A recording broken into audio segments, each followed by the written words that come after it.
सो hi guys. Background verification की एक नई वीडियो में आप लोगों का स्वागत है। आज हम बात कर लेते हैं केस नंबर 56 की। तो इस वीडियो को आप एंड तक जरूर देखें, तभी आपको इस वीडियो का जो स्टोरी लाइन है या पर्पस समझ में आएगा। आप में से बहुत सारे लोग ऐसे हैं जो बैकग्राउंड वेरिफिकेशन से रिलेटेड किसी न किसी प्रॉब्लम में फंसे हुए हैं। कोई गाइडेंस चाहिए, सजेशन चाहिए, तो मैंने स्क्रीन पे अपना नंबर डाला हुआ है। आप मुझे व्हाट्सएप करके कॉल करके बात कर सकते हैं, बट वो पेड होगा। मैंने अपना लिंक्डइन का लिंक भी डिस्क्रिप्शन बॉक्स में डाला हुआ है, आप वहां से मेरा लिंक्डइन प्रोफाइल भी चेक कर सकते हैं। तो अभी स्टोरी स्टार्ट करते हैं। जो केस है, लास्ट वीक मेरे के पास कॉल आया इस क्लाइंट का। तो क्लाइंट को प्रॉब्लम क्या थी कि इनका बाकी सब तो ठीक था, टोटल 5 से 6 साल का इनका एक्सपीरियंस था। तो 5 साल के टेन्योर में इन्होंने एक कंपनी में सिर्फ एक ही दिन काम किया, मतलब same day joining same day exit, same ही last working day.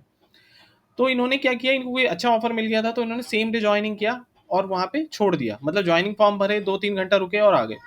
But company ने इनका एफएनएफ क्रिएट किया और एक दिन का पीएफ डिपॉजिट किया, क्योंकि वो रूल्स के हिसाब से सही भी था। उसके बाद इन्होंने कहीं और ज्वाइनिंग कर लिया। तो बाकी का मैं आपको अपनी स्क्रीन पे दिखा देता हूँ। मैं स्क्रीन पे आपको करके दिखाता हूँ कि एग्जैक्ट आपको अंडरस्टैंडिंग बेटर होगी कि जैसा कि हम देख पा रहे हैं, तो जो कैंडिडेट था, कैंडिडेट ने 4 कंपनी में काम किया था।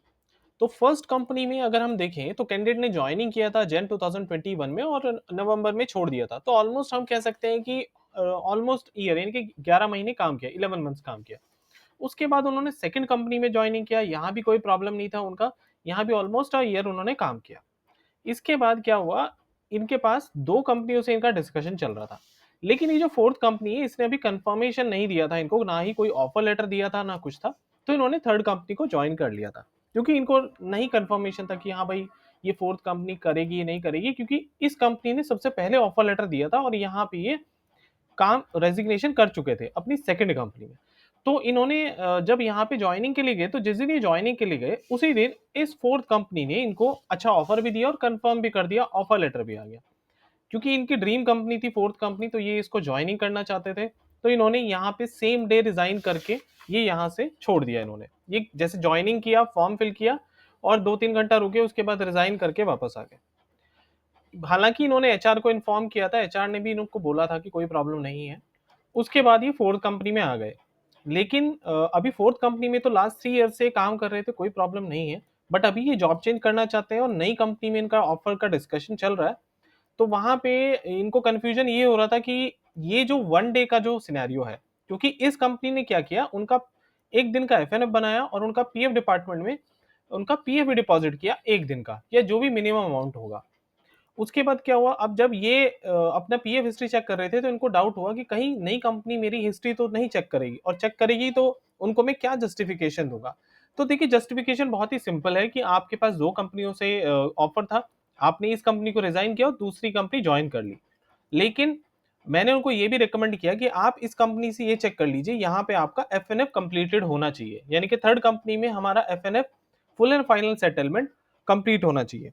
बाकी मुझे कोई प्रॉब्लम नहीं लगी थी, तो रिज्यूमे में वो मेंशन कर सकते थे। तो मैंने उनको बोला था कि अगर आपका एफएनएफ कंप्लीटेड है, तो आप इसको रिज्यूमे में मेंशन कर सकते हैं। और अगर कोई कंपनी एक दिन का एफएनएफ बना रही है, तो एक दिन का सॉरी, ये क्या कहते हैं, एक दिन का एक्सपीरियंस लेटर भी दे सकती है। और अगर नहीं भी देते हैं, तो आपके पास रेजिग्नेशन कॉपी तो है ही, आप वो भी शो कर सकते हो। क्योंकि कोई अमाउंट ही पे नहीं हुआ, कोई सैलरी नहीं बनी, तो फिर एक्सपीरियंस लेटर किस बात का। ये भी एक बात है। तो उन्होंने क्या किया, फिर वो अभी नेक्स्ट कंपनी में ज्वाइनिंग कर रहे हैं, और उन्होंने एचआर को ज्वाइनिंग से पहले ही बता दिया था कि मैंने थर्ड कंपनी में एक दिन काम किया। हालांकि उनके प्रॉपर सपोर्टिंग डॉक्यूमेंट्स की वजह से उनका ज्वाइनिंग हो गया। तो अभी वो फिफ्थ कंपनी में काम कर रहे हैं, अभी उनका ज्वाइनिंग हो चुका है ऑलरेडी।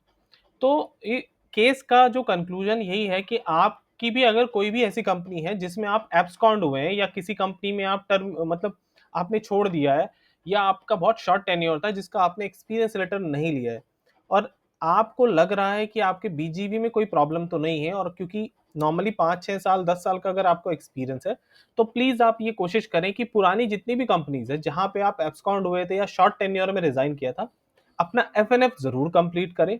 ठीक है, और अपना एक्सपीरियंस लेटर भी ले लें। एक दिन के लिए तो मैं नहीं बोल रहा हूँ, बट हाँ, अगर आपका 15-20 दिन 1 महीने का है, क्योंकि क्या होगा, अगर आपके पास डॉक्यूमेंट है, तो आप उसको रिज्यूमे में आसानी से दिखा सकते हो, चाहे वो 10 दिन का एक्सपीरियंस हो, चाहे वो 1 साल का एक्सपीरियंस हो। ठीक है, तो इसमें कोई घबराने वाली बात नहीं है, कोई परेशानी वाली बात नहीं है। कुछ लोगों का ये सेम डे है, कुछ लोगों का ये 10 डेज, 15 डेज और 1 मंथ भी हो जाता है। क्योंकि एंड ऑफ द डे हम लोगों को तो वहीं पे काम करना है जहाँ पे बेटर सैलरी या बेटर अच्छा कल्चर होगा। तो इसमें कोई भी कन्फ्यूजन नहीं है। और बट एफएनएफ का जो मैं हमेशा कहता हूँ, एफएनएफ आपका क्लोज होना चाहिए, एफएनएफ कंप्लीट जरूर कर लें। तो best of luck and thank you so much. I hope ये वीडियो आपको अच्छा लगा होगा। लाइक शेयर कमेंट जरूर करें। एंड कि जिन लोगों को मुझसे बात करनी है, मैंने स्क्रीन पे अपना नंबर डाला हुआ है, आप मुझे व्हाट्सएप कॉल मैसेज करके बात कर सकते हैं, बट वो पेड होगा। And thank you so much, best of luck.